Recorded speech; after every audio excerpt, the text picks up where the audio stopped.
बस यही फलाई हवाले से आप कह सकते हैं कि फलाई काम देखो ना, मेरी विश है कि मैं हॉस्पिटल बनाऊं, मेरी विश है कि मैं लोगों के लिए स्कूल बनवाऊं। हाँ, मेरी ये सोच है कि मैं एजुकेशन पे काम करूं, कि आगे जाके अगर मुझे मौका मिले स्कूल बना ली, यूनिवर्सिटी किसी के साथ मिलके, तो इस पे मुझे लगता है कि इस पे वर्किंग करनी चाहिए। क्योंकि तालीम एक ऐसी चीज है कि अगर आप तालीम दे देते हो अपनी आने वाली नस्ल को, तो समझे आपने सब कुछ दे दिया, बाकी चीजों की वो खुद बंदोबस्त कर लेंगे। तो आप बेसिक वो चीज देखें जो आप देने के बाद बाकी चीजों का अरेंजमेंट वो खुद कर लें। क्योंकि ये भी होता था ना, देखिए अभी लोगों को आप फ्री में खाना खिला देना, ये चीजें मेरी समझ में नहीं आ रही। अच्छा, इन चीजों को आप लोगों को फ्री में खाना खिला रहे हो, तो मुझे लगता है आप उनको नाकारा कर रहे हो, उनको उस काम के काबिल ही नहीं रखो। इसके बदले आप उनको तालीम दे दें। लेट्स सपोज अगर हम इसको इस जाविये से देखें कि मैंने एक वक्त का खाना आपके पास खा लिया, तो शायद मेरे वो 200 रुपए बच गए। अगर इसको इस तरह से देखें, नहीं, बात ये नहीं है ना, मैं आपको 400 कमाने की आइडिया क्यों नहीं दूं? ओके, मैं 200 का मुफ्त खाना खिलाने की बजाय आपको इस तरह अपॉर्चुनिटी दूं कि आप 2000 कमा लें। ये 200 का खाना खिला के मैं आपको एक तरह से नाकारा कर दूंगा। मैं आपको एक वाकया सुनाता हूँ। एक सर्कस था, बंद हो गया, फाइनेंशियली इनका प्रॉब्लम हो गया, बंद हो गया। तभी उनके पास जानवर थे, उनका क्या करें वो लोग सोच रहे थे। तो भाई इसको यहाँ भेज दिया, हाथियों को वहां देख दिया, और जो टाइगर शेर वगैरह थे उनको जंगल में छोड़ दिया। 10 शेरों को जंगल में छोड़ दिया। कुछ अरसे बाद पता चला 8 मर गए, 2 बच गए। तो रिसर्च की कि 8 कैसे मर गए? मतलब जो कुत्ते थे वहां के, जो जंगली कुत्ते थे, वो जंगलों में रहकर अपना शिकार मार मार के इतने स्ट्रांग हो गए कि इन्होंने शेरों को मार दिया। ओके, अब शेरों को तो कैसे मार दिया? तो पता चला कि यार शेरों को बिठा बिठा के खिलाते थे। ओके, बिठा के खिलाते थे सर्कस वाले, तो उनको नाकारा कर दिया। अब मतलब कहने का ये है, आप बिठा के शेरों को भी खिलाएंगे तो वो नाकारा हो जाएंगे, तो आम इंसान का क्या होगा?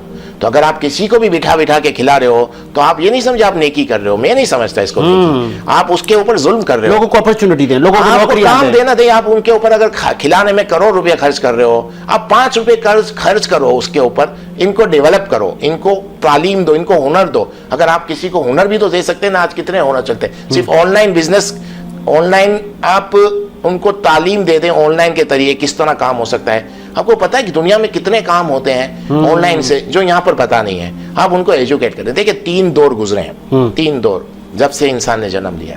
पहला एक दौर था जिसमें हम लोग, जो बड़े लोग होते थे, वो गुलाम को खरीद लेते थे। एक बार छोटी सी इन्वेस्टमेंट कर ली उनके ऊपर, और पूरी जिंदगी टेक चलता रहता था, लेते रहते थे।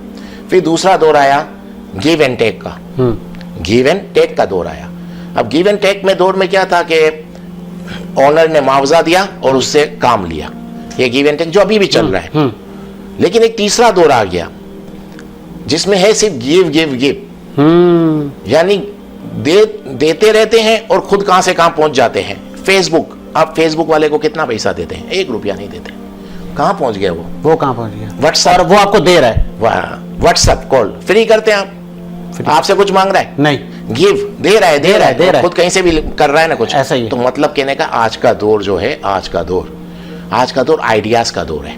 नए आइडियाज, अपने यूथ को, अपने बच्चों को ट्रेन करें और उनमें वो काबिलियत पैदा करें, नए आइडियाज ले आए। सिर्फ आइडियाज का खेल है और कुछ भी नहीं है। कुछ भी नहीं है।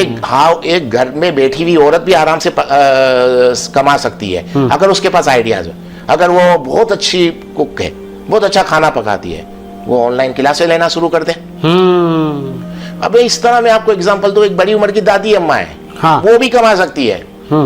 उसको कहानियां सुनाना आती है, पोएट सुनाने आती है, वो भी ऑनलाइन क्लासेस शुरू कर दे, तो लोग अपने बच्चों को उनकी कहानियां सुना के सुला देंगे। बताएं। तो मकसद कहने का ये आइडियाज होने चाहिए। कोई कोचिंग कर सकता है, कुछ, हर इंसान में कुछ ना कुछ चीज है। और आज का दौर ऐसा हो गया कि हर इंसान अब कुछ ना कुछ कर सकता है। तो इस तरह के आइडियाज दो आप, उनको बताएं कि आप में ये काबिलियत है, आप ये काम करें।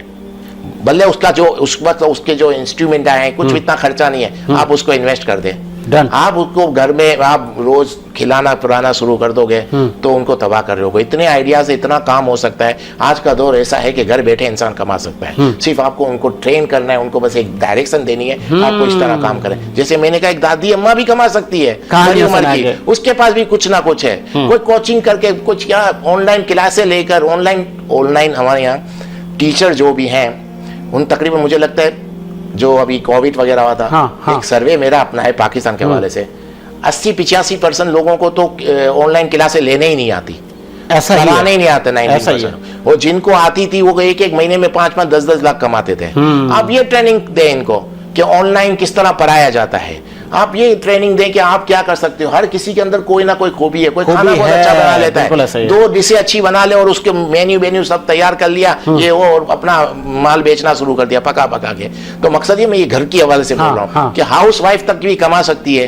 तो आप हट्टे करते मर्दों को बैठा के मुफ्त में खाना खिला रहे हो, ओके। तो ये आप कोई मुझे नहीं लगता अच्छा काम नहीं कर रहे आपकी नजर में। सेवर यार, ये आप कैसे हो सकता है यार। आप उनको काम के काबिल ही नहीं छोड़ रहे, और उनको काम के काबिल नहीं, वो 2 4 6 1 महीना 2 महीना 4 महीना का मुफ्त में खा लिया। जैसे मैंने शेरों की आपको स्टोरी सुनाई, तो फिर तो ये खत्म हो गया ना। तो आप अपनी बजाय आपको लगता है आप बहुत भला कर रहे हो, आपकी फीलिंग्स है, लेकिन इस तरफ भी सोचें, इस तरह सोचें कि लोगों को ऐसी ट्रेनिंग दें कि वो कभी किसी के मोहताज ना हो।